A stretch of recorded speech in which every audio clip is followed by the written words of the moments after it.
بسم اللہ الرحمن الرحیم۔ بعض احباب نے ایک سوال کیا ہے کہ وہ شخص جس کے پاس اسلام کی دعوت نہیں پہنچی، قیامت کے دن اس شخص کا انجام کیا ہوگا؟ اس بارے میں میری گزارش ہے کہ ایک حدیث پاک ذہن نشین فرما لیں۔ یہ روایت صحیح ابن حبان میں موجود ہے۔ حضرت اسود بن سری رضی اللہ تعالیٰ عنہ فرماتے ہیں، رسول اکرم صلی اللہ علیہ وسلم نے ارشاد فرمایا، اربعۃ یحتجون یوم القیامہ، قیامت کے دن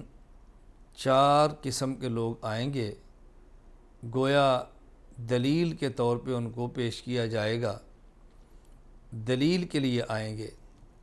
کیا مطلب؟ اپنا اپنا عذر پیش کریں گے، اپنا اپنا عذر۔ رجل اصم، نمبر 1 بہرا شخص، ورجل احمق، نمبر 2 بیوقوف شخص، ورجل حرم، ایسا بوڑھا شخص کہ جس کی عقل کام نہ کرتی ہو، بہت زیادہ ضعیف، بڑھاپے کی وجہ سے عقل ختم ہو گئی ہو، ورجل مات فی الفطرہ، اور ایسا شخص کہ جس کو اسلام کی دعوت کسی ذریعے سے نہیں پہنچی۔ فَأَمَّا الْأَصَمُّ، بہرا شخص آئے گا اور عرض کرے گا، یا رب لقد جاء الاسلام وما اسمع شیئا، اسلام تو آیا تھا، میرے کان نہیں تھے، میں بہرا تھا تو میں سن نہیں سکا اسلام کی دعوت، تو میرا عذر ہے۔ وَأَمَّا الْأَحْمَقُ، اور پاگل اور بیوقوف شخص عرض کرے گا، رب قد جاء الاسلام، اے اللہ اسلام تو آیا تھا لیکن میں پاگل تھا اور میری حالت یہ تھی، وَالصِّبْيَانُ يَحْذِفُونَنِي بِالْبَعَرِ، کہ چھوٹے بچے مجھے اونٹ کی مینگنیاں مارتے، چھوٹے بچے اونٹ کی مینگنیاں مجھے مارتے تھے بیوقوفی اور میری حماقت کی وجہ سے۔ وَأَمَّا الْحَرِمُ، اور وہ شخص جو اتنا بوڑھا ہو کہ بڑھاپے کی وجہ سے اس کی عقل نے کام چھوڑ دیا ہو، یہ کہے گا، رب لقد جاء الاسلام، اے اللہ آپ کا اسلام تو آیا، دین تو آیا، وما عاقل، لیکن بڑھاپے کی وجہ سے میری عقل نے کام چھوڑ دیا تھا، میں تو سمجھ نہیں سکا۔ وَأَمَّا الَّذِي مَاتَ فِي الْفِطْرَةِ، اور وہ شخص جو اس حالت میں مرا کہ اس تک اسلام کی دعوت کسی ذریعے سے پہنچی ہی نہیں، وہ کہ رب ما اتانی لک رسول، اے اللہ میری طرف آپ کی طرف سے کوئی شخص پیغام لینے والا آئے نہیں، میرے پاس اسلام کی دعوت پہنچی ہی نہیں۔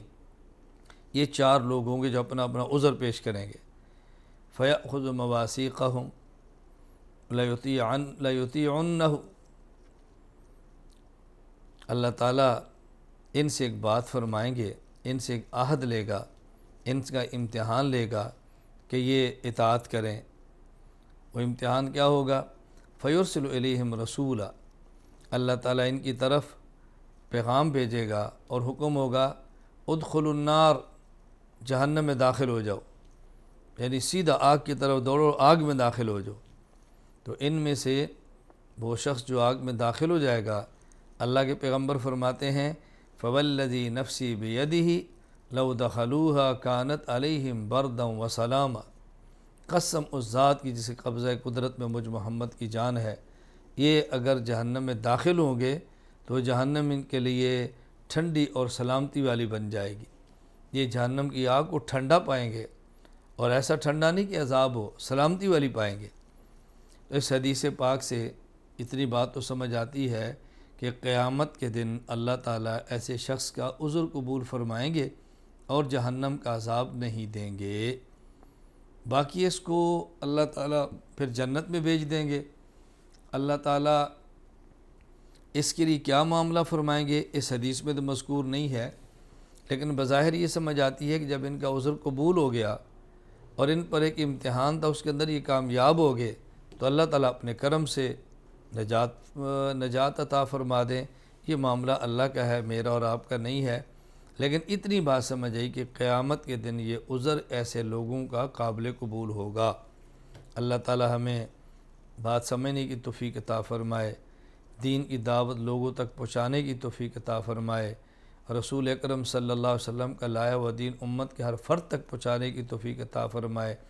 اس کے لیے ہمیں ہر وہ ذریعہ جس کی شریعت اجازت دیتی ہے اس کو اختیار کرنا چاہیے، رونا چاہیے، کڑنا چاہیے، اللہ تعالیٰ سے مانگنا چاہیے کہ اللہ تعالیٰ اپنے کرم سے ہر بندے کو دین اور اسلام کی توفیق عطا فرما دیں، ہر بندہ اللہ کی رضا کا مستحق ہو جائے، جہنم کے عذاب سے بچ جائے اور جنت کی نعمت اس کو مل جائے۔